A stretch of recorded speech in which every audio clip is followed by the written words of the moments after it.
श्री कृष्ण कहते हैं, स्वर्ग का सपना छोड़ दो, नरक से डरना छोड़ दो। कौन जाने क्या पाप है क्या पुण्य है, बस किसी का दिल न दुखे अपने स्वार्थ के लिए, बाकी सब कुदरत पर छोड़ दो। न पैसा बड़ा न पद बड़ा, मुसीबत में जो साथ खड़ा वो सबसे बड़ा। परमात्मा का निरादर इस बात में नहीं कि तुम मंदिर नहीं गए, बल्कि इस बात में है कि मंदिर जाकर भी तुम संसार की वस्तुएं मांगकर लौट आए। उसे नहीं मांगा जिसे मांगने से सब मांगे मिट जाती। किसी इंसान के कुछ समय के बुरे व्यवहार की वजह से उसको हमेशा के लिए बुरा ना समझो। कभी कभी हालात बुरे होते हैं, इंसान नहीं। सरल व्यक्ति के साथ किया गया छल आपकी बर्बादी के सारे द्वार खोल देता है, चाहे आप कितने भी बड़े शतरंज के खिलाड़ी क्यों ना हो। कुछ पाना है तो स्वयं पर भरोसा कीजिए। सहारे कितने भी सच्चे और अच्छे हों, साथ छोड़ ही जाते हैं। अपने पापों के दंड से तो गंगा पुत्र भीष्म भी नहीं बच पाए, और तुम सोचते हो कि गंगा नहाने से पाप धुल जाएंगे। भगवान कहते हैं, उदास मत हो, मैं तेरे साथ हूँ, सामने नहीं तेरे आसपास हूँ।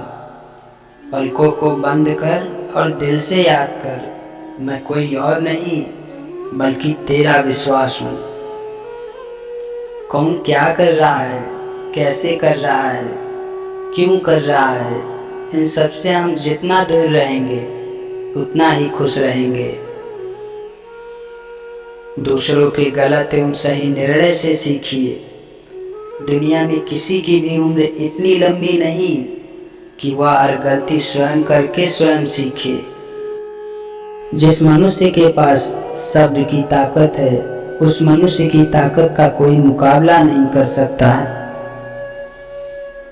सत्पुरुष हमेशा दूसरों द्वारा किए गए उपकार और उनके नेक कामों को ही याद रखते हैं, दूसरों के द्वारा किए गए बुरे काम को नहीं। ज्यादा खुश होने पर और ज्यादा दुखी होने पर निर्णय नहीं लेना चाहिए, क्योंकि यह दोनों परिस्थितियां आपको सही निर्णय लेने नहीं देती।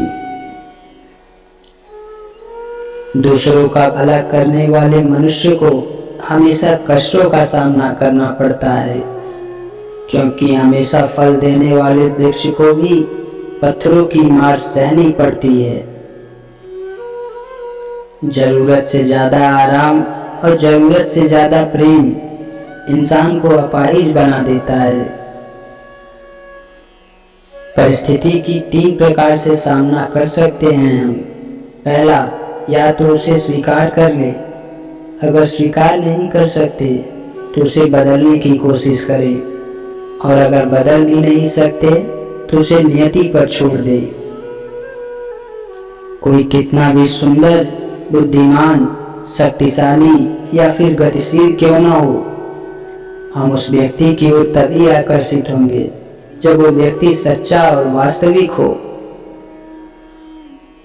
कर्मों से डरिए, ईश्वर से नहीं, क्योंकि ईश्वर माफ कर देता है, लेकिन कर्म कभी माफ नहीं करता।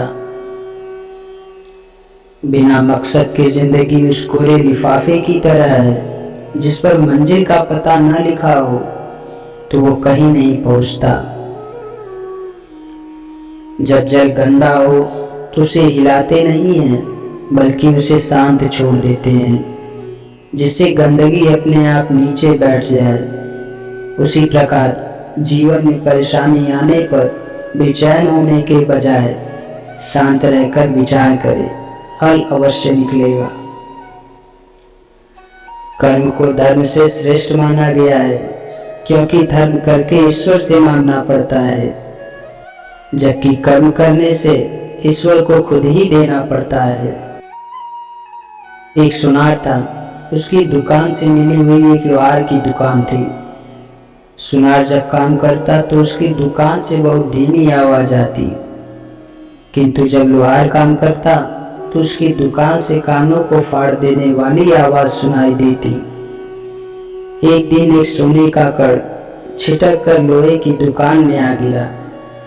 वहां उसकी भेंट लोहार की एक कण के साथ हुई। सोने के कड़ ने लोहे के कण से पूछा, भाई, हम दोनों का दुख एक समान है। हम दोनों को ही एक समान आग में तपाया जाता है और समान रूप से हथौड़े की चोट भी सहनी पड़ती है। मैं ये सब यातना चुपचाप सहता हूँ, पर तुम बहुत चिल्लाते हो, ऐसा क्यों? लोहे के कण ने मन भारी करते हुए कहा, तुम्हारा कहना सही है, किंतु तुम पर चोट करने वाला हथौड़ा तुम्हारा सगा भाई नहीं है, लेकिन मुझ पर चोट करने वाला लोहे का हथौड़ा मेरा सगा भाई है। अर्थात परायों की अपेक्षा अपनों द्वारा दी गई चोट अधिक पीड़ा पहुंचाती है।